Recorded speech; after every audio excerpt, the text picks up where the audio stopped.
Alors, les Gilets jaunes ont fait un certain nombre de propositions. Ils demandent notamment à ce qu'il y ait plus de justice fiscale, ils demandent à ce qu'il y ait davantage de pouvoir d'achat. Mais au-delà de ces demandes, il y en a une qui me paraît encore beaucoup plus importante. C'est la demande de démocratie.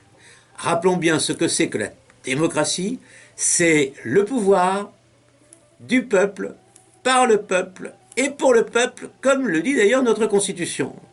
Or, il se trouve que l'oligarchie, qu'elle soit mondiale ou locale, pratique exactement l'inverse. C'est-à-dire qu'elle fait en sorte que des élus, de hauts fonctionnaires, accompagnés par une myriade de journalistes, entourés de lobbies de tout genre, eh bien, font leur politique en évitant en sorte que le peuple s'en mêle trop. Manifestement, le référendum d'initiative citoyenne qui est demandé aujourd'hui par les Gilets jaunes consiste à remettre les pendules à l'heure ou l'église au milieu du village, c'est-à-dire en faire en sorte que la démocratie redevienne le pouvoir du peuple à travers une participation du peuple aux décisions qui sont prises à son profit, peut-être, mais en tout cas à sa place, certainement aujourd'hui. Je dois vous dire que c'est un sujet, moi, qui vraiment me fait très plaisir, parce que c'est un combat que j'ai mené pendant des années.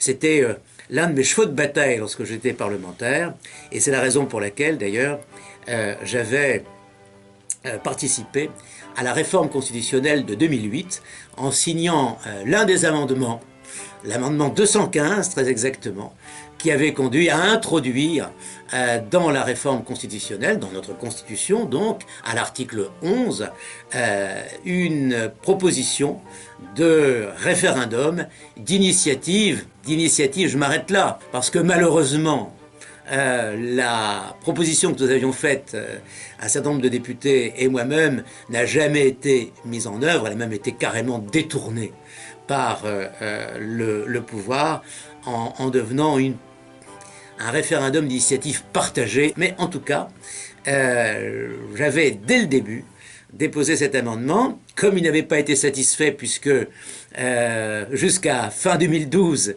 jusqu'à l'arrivée de Hollande et jusqu'à 2013, les textes d'application de cette partie de la réforme constitutionnelle eh bien, n'avaient pas été mis en œuvre du tout. Autrement dit, c'était resté en suspens. Pourquoi c'était resté en suspens? Ben, c'est évident.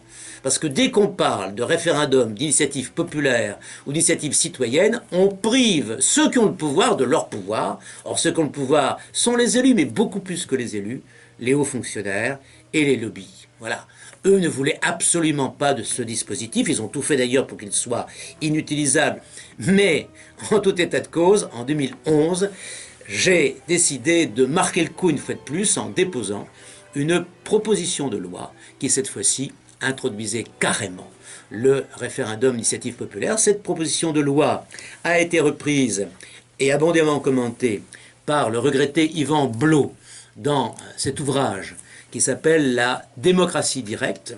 Et j'ai été aussi accompagné à l'époque par 77 parlementaires qui ont également signé ce texte. C'est une proposition de loi. Le gros problème en France, c'est que non seulement il n'y a pas de démocratie directe, mais que même la démocratie tout court ne fonctionne pas bien, tout simplement parce que dans la démocratie tout court, il n'y a qu'un seul pouvoir en France. Et ce seul pouvoir, c'est quoi? C'est le pouvoir exécutif qui n'a jamais voulu que cette disposition soit véritablement introduite dans notre Constitution.